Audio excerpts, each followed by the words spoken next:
Hello, everyone. Thank you for being with me.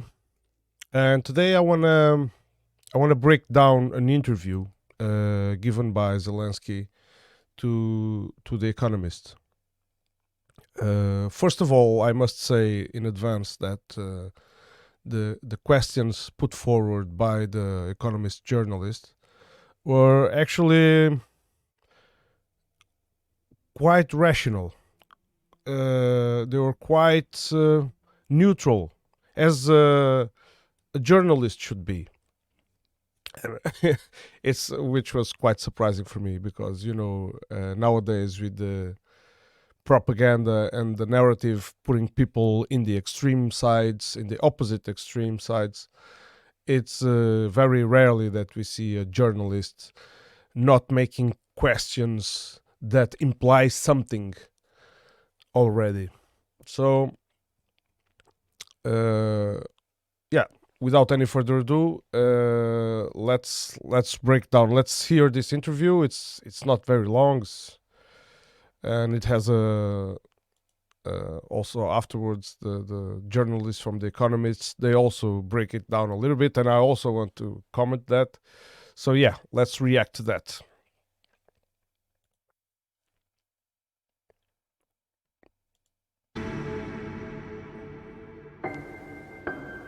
Sorry about the choice of picture.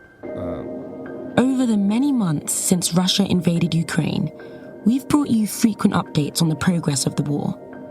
But today's show is something special. The Economist's editor-in-chief, Zani Minton-Beddoes, was in Ukraine's capital, Kyiv, on Friday to talk to President Volodymyr Zelensky at a conference on his country's future.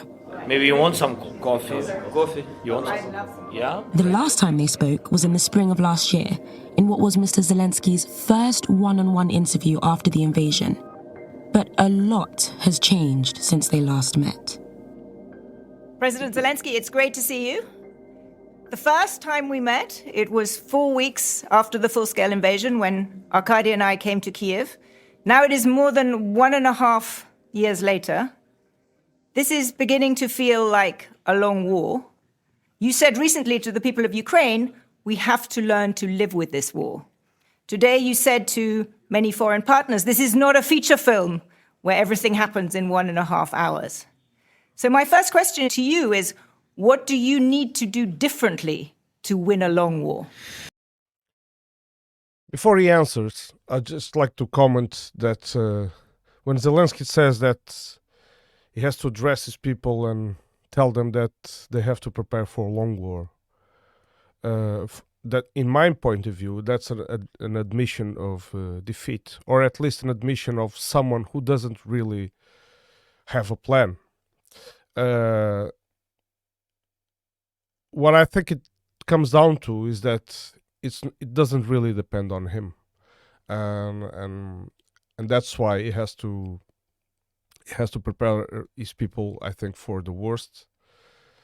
And okay, but let's continue. Of course, I don't want to think about very long war, and I don't want to even communicate it really with the people, because I have to be ready. My team have to be ready for the long war. And from point of my morale, I'm ready. Emotionally, I'm ready. But I think it will not help us with the people. It's so difficult for people because people have to have a dream, but it's a real dream. It's true. It's not fantastic that tomorrow we can win. Yes, it can be tomorrow or the day after tomorrow. No, it can't. And you know perfectly well it can't be tomorrow or after tomorrow. Actually, you don't even have any perspective of when it can be. And of course, you're a politician. You're a puppet politician. And this is me, forgive the people who listen to this, but this is me giving my opinion. That's the whole point of this video. But I really think this is bullshit. But you can notice when he speaks that some other message can be understood underneath. He's not very optimist. You can see that. And by the way, the picture, of course, I've chosen this picture, and some of you might think that I'm like playing the side of Russia and want to make Zelensky look bad. And actually, this picture was taken from the website of The Economist, the very same people that are interviewing him. So it was that's the only reason. I had many pictures to choose from. And I actually think this picture depicts the state of mind of Zelensky. I don't want to make the joke of he probably thinking about his many homes that he has abroad. So yeah, let's continue. Because there are some points which we really need now, and we will win. So weapon, we will push Russia. If we will push them from the south, they will run. I had the same opinion about Kherson. You have to imagine that 40,000 soldiers of Russia ran away. Really run. Well, the way he puts it, imagine you don't know anything about what's going on. Imagine it's your first awareness day, first day on this planet that you are really aware and start to want to know what's going on. You've been far away in a desert island or something, and then you hear this guy speaking, and then immediately you imagine 40,000 people running away, just running away, like I said, a real runaway. We all know it wasn't like that. As Russia decided as it didn't have enough to go on the offensive, and its generals realized that the positions they held in Kherson were not to their advantage, because it would always cause them logistical problems to cross the Dnieper River to the other side, and because there were significant 40,000 significant size of army on the other side with all the equipment, all this logistics would demand a lot of traffic, a lot of transit crossing the river. And as Ukraine's capabilities with Western supplied weapons were increasing, and they perfectly understood where the weak point was, crossing the river. Of course, it would be possible if the Russians were stubborn enough to do that, but then they would also have to be foolish enough to do that, because then they would be having a lot of losses. For example, like Ukraine is having now near Rabotino, when they insist investing their offensive there with their supply roads under fire control from the Russians. So they were not really running. They made a strategic retreat. The Western propagandists refuse this narrative because it doesn't make the Russians look bad, and they have to make the Russians look bad every time they speak. Actually, this is not the intention of this channel. I don't want to make, for example, I don't want to make the Ukrainians look bad. But I must admit that the Ukrainians hang around with pretty bad company. And my main aim of criticism goes to Ukrainian sponsors and Ukrainian elites and Ukrainian NAZIs rather than the people. Just want to make that clear. 40,000 from Kherson, because they thought that they will be in Sokol. And that is the same with the south. We understand that they are very afraid that they will be Sokol, for example, in Mariupol, in Melitopol. But it's so difficult to come to them. When they have weapons, they use C-300. They have a lot of them, uncountable number. We don't know, and they use it, and people can't come to them closer, because it means that you will lose thousands. It's not about hundreds. You will lose thousands. It's not about the time. Long war, because when we think that the war began from 2014, it's longer than almost 600 days. notice this very important aspect. This is a thing that I've been arguing with or referring in during my arguments. The war has started in 2014. And I do recall, and it still happens, but when the outbreak, when the invasion began in early 2022, and then people that were following the situation from 8 years before, they were pointing out, wait, the war didn't start today. The war started that date, 80 years ago. And it actually started with Kiev's government's hostilities towards people who refuse to accept the legitimacy of, well, not the legitimacy because it was not legitimate, to accept the government that came out of the coup. So, and every time we would put out this argument, we would be called Putin puppets, and all the name calling that they Putin stooges, all of that nonsense. It's good that Zelensky points this out now. It's longer, but if you don't go forward, if you don't fight, if you don't have some weapon, you stay. It's like First World War. When you stay, you lose moral, you lose emotions, you lose people, you lose brothers, sisters. It's difficult. But that is what is happening now. You have had, over the last few months, very little movement. But movement. But movement. We have made 1 inch forward. That is movement.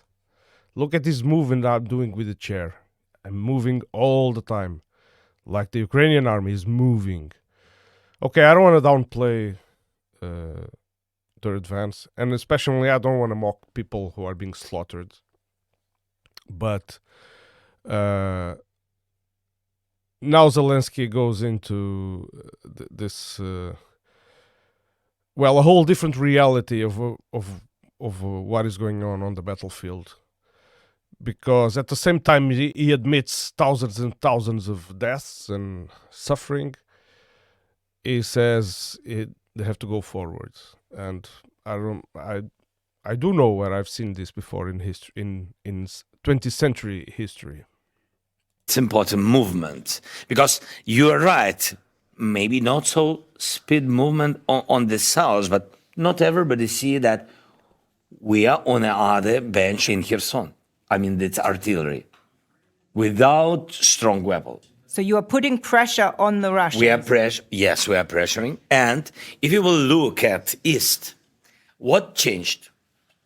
During first days of the war, of this full scale, each day Russia pushed us back on the East. Each day it was. They took some cities, a lot of hundreds of villages, but nobody see really, mostly, that we began to go forward on the East.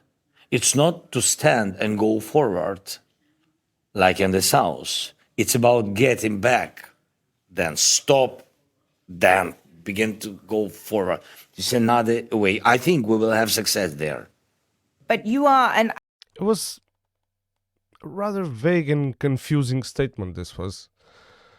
Because, yeah, he was right. Russia took a lot of territory in little time in the beginning of this offensive. But then he means to say is that Ukraine is now pushing back, Russia is not advancing anymore, and that the tide is turning. This is what I think his message is. But again, that is not true, because this war cannot be measured with such simplistic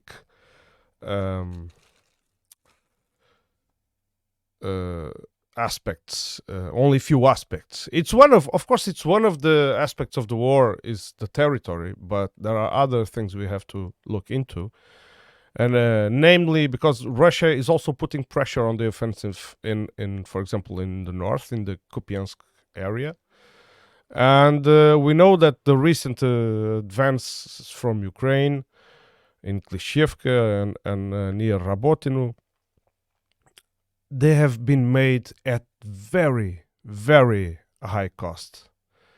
And he says that morale goes down if troops stay still. I don't know what the losses are doing to Ukrainian morale. I cannot. Maybe I will address that in another program. But I know that is not good as well to keep sending troops and they keep getting slaughtered, because remember that this offensive was supposed to go smoothly, at least those were the predictions of Western expert analysts, like for example General Ben Hodges. They were to go 4, 5, 6 days, you would reach the Black Sea and everything would be done. You would provoke havoc in the Russian lines, and it would just panic. And yeah, so let's continue. I agree. It is important that you are now making progress and making Slow. progress. Yes. And when you talk to your partners, certainly many partners hoped that the counteroffensive would be a decisive push, that you would push. And it looks as though it will be slower. It may take months, it may take years. It looks that, all right. That's exactly what it looks. It looks like it's funny how they choose their words and the way they put it. It looks like that. It is being like that. How are you going to convince your partners to stay the course? And are you detecting any loss of resolve? Are you detecting nervousness from your partners? What I think, really think, I have feeling, intuition, in English it's intuition. I have a lot of that. And sometimes it helped us, helped Ukraine, and helped me very much when I made some decisions. Well, it doesn't seem to be helping now, because against thousands of deaths of your own people, if what you have plenty is feeling or intuition, I mean, that's not a good sign. Because again, I do recall one leader that would think that personal resolve would be enough to break through the Russian lines in 1944 and 45. I have intuition that some of our partners will try not to lose this moment of some slowing on counteroffensive and use it, pushing us to some diplomatic way with Russia. Reading, hearing, listening, and see their eyes, which say that we'll be always with you, but I see that he's not or she's not or they are not here now. You see, this is one of the few moments in the interview that Zelensky is really putting forward real information of how things are going, because he's admitting the lack of resolve in the West to keep the aid, or at least keep the aid at the level that he desires for Ukraine, to keep the war going. And I think this is a very important admission. I know that many of you follow war mappers. You want to know what's going on every day, every hour, every 12 hours of the war. But I don't think that's the way to analyze a war, especially a war like this, which is a war that hasn't been fought in a long time, with a 1,000-kilometer stretch of front line. Because just want to make this short comparison. If you think of World War II or even the Korean War, Just remember how close both sides have been to victory. And if you take conclusions judging on the territorial gains, you would see that these conclusions, after a while, they would be wrong. So there are many other factors in play. No, not with us. That is the bad moment with all of this, because Putin sees the same. That's why it's bad. Sometimes they don't understand when they wake that he feels that they begin to think about it. You've put that perfectly, and I suspect your intuition is correct, that there are partners who will be pushing you to negotiate. So how do you react to that? That is the mistake. I mean that the mistake is not the diplomacy. The mistake is diplomacy with Putin. So the mistake is not the diplomacy. The mistake is diplomacy with Putin. Okay. I wonder how he. I'm really curious of how this logic works. Because actually diplomacy is what Ukraine needs, and good diplomacy is what the West needs. And if you're really interested in saving your country and saving your country's people, your people's lives, I think the diplomatic way should be always one of the ways to look forward. When you close that door, you are opening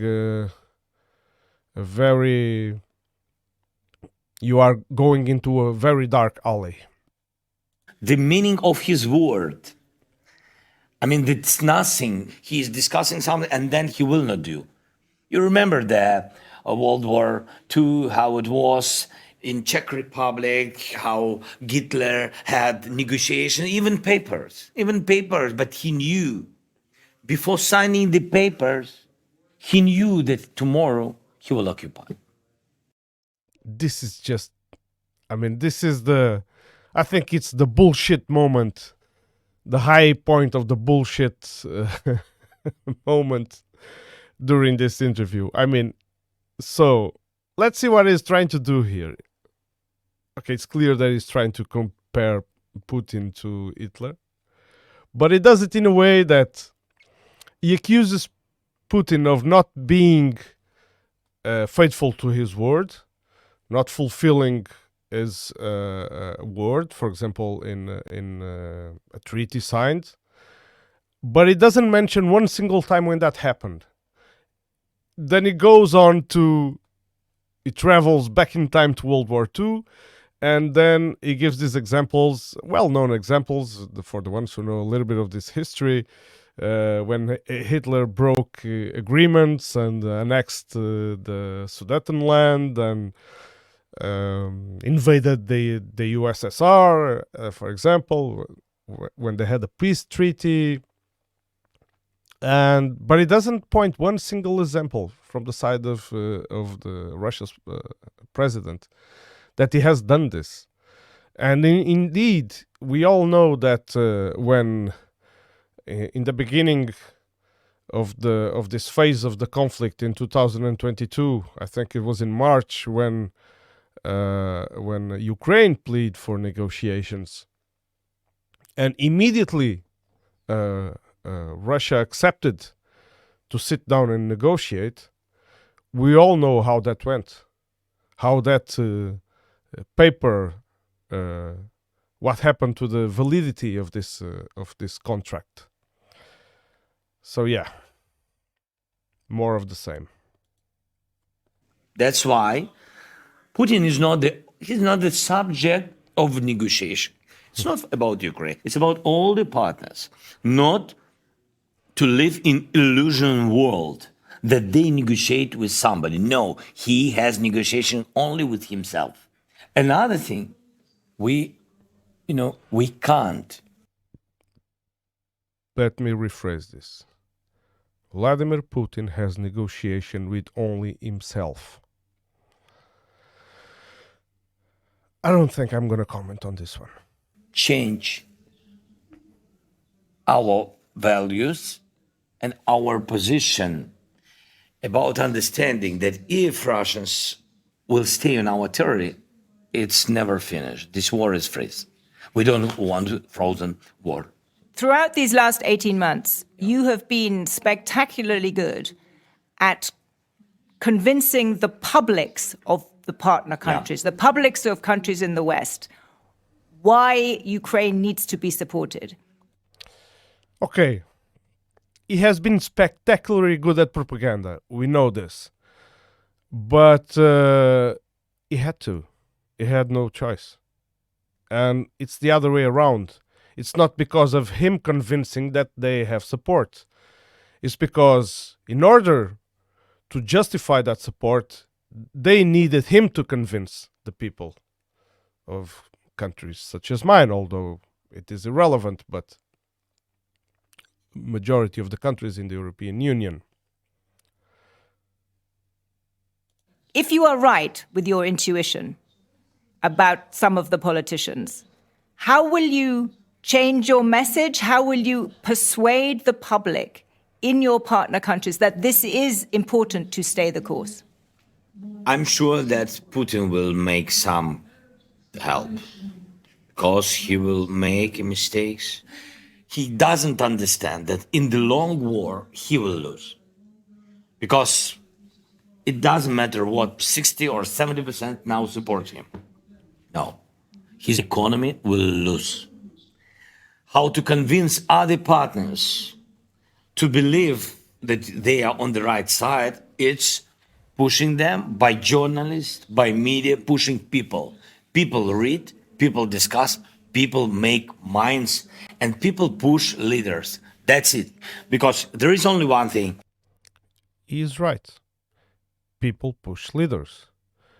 And no matter what type of government you have, no matter, if the people awake and they want, they push their leaders.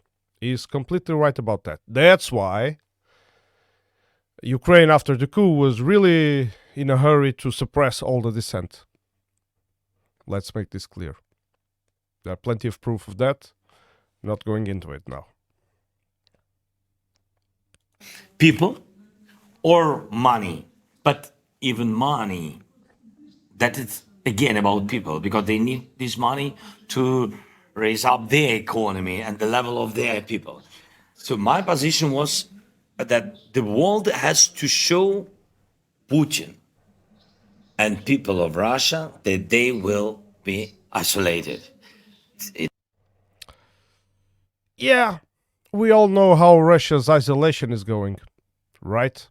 And I think the journalist makes a point just now. Just listen. It's a lot because companies begin to go away from Russia market and a lot of things. People lose their jobs and etc. Everything, all these details have influence. But do you think you are succeeding in that? If you look now at the BRICS summit in South Africa, they are expanding that group. They are having the next meeting in Kazan. Putin is playing international diplomacy and the global south is not uniting against But him. Putin was not on the BRICS. So Putin was not on the BRICS. No, I don't know what. I mean, I think he's tired, obviously. But first of all, Russia is a member of BRICS, and what he meant to say, Putin was not physically present on this meeting in South Africa, and we all know why. I mean, this has been discussed, for example, by Alex Christoforou from the Duran, and at the time when this meeting was announced, he was of the opinion that Vladimir Putin shouldn't travel there because it's South Africa adhered to this convention of this TPP. International Court.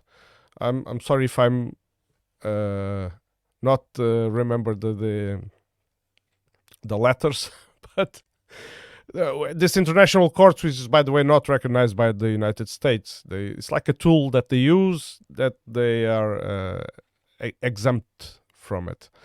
And so this would make the South African government obliged to arrest Vladimir Putin. Of course, they said they would never do this, but Putin sent someone instead of him. I think Sergei Lavrov was the one representing Russia, and so Russia is in the BRICS. Balance. Yes, previously, Russia was the leader of BRICS, and we see that it's falling down. For us now, it's important. Can I ask you about how you make your economy resilient? Just put a little bit backward here. So, Russia was the leader of BRICS and is falling down now. This makes no sense whatsoever. BRICS is an enlarging alliance. It's an emerging alliance. It's been talked to for a long time, but well, the subject of BRICS has been around for a long time, but now it's gaining real traction. That's what I mean. And so I don't really know what Zelensky means with this one. And the next question about the economy, it's also he puts well, let's listen to it. It's falling down. For us now, it's important. Can I ask you about how you make your economy resilient to a longer war at home? Very difficult. It is difficult, but Very. one risk is that you become addicted Yes. to financial assistance. Yes. Addicted, all right, and not only to financial assistance. Yes, if United States, if UK, if European Union, if such countries will not help supporting financially our budget, for today it will be the biggest challenge for us. If they will decide to do it or to do it less than it was previously, it will be a big problem for us. But this is a problem that may happen, that you will get less support. How will you cope with that? But it's the decision, you know? It will not be about the economy. It will be about the war. Ukraine can't fight with Russia when the world on the side of Russia. We can't do it. That is the answer. If partners will not help us, it means that we will not win. We all know this. Ukraine would have fallen long ago if it wasn't for the help of Western powers. And when the journalist asks is how can he makes this economy sustainable for the war, it's very simple. It's not Ukraine's economy that is sustainable for the war or can sustain this war. It's the Western economy.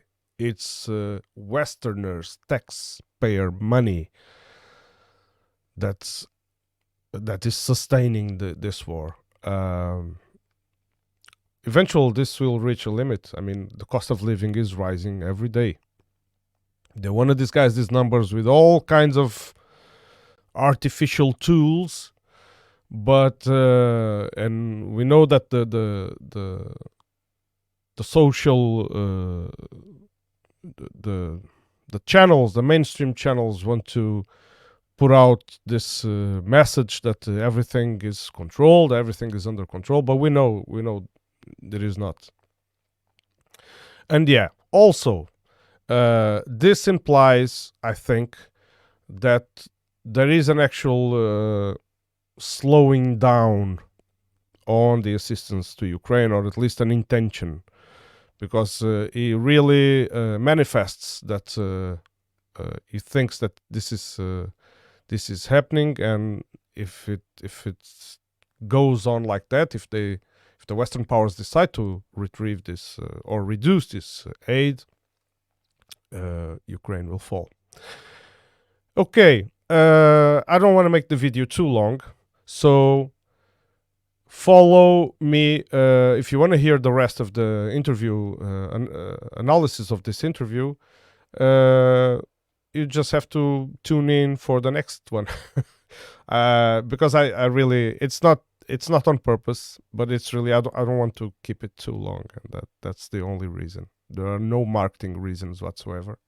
I'm terrible at marketing, and so yeah, that's it. So tune in for the next one, for the second part of this interview in this modest channel called OLP, Admira Livre Podcasts. And of course, if you like this video, please subscribe, follow this channel, help it grow a little bit, help it enhance its contribution in the information space. Thank you very much. Tune in for the next one.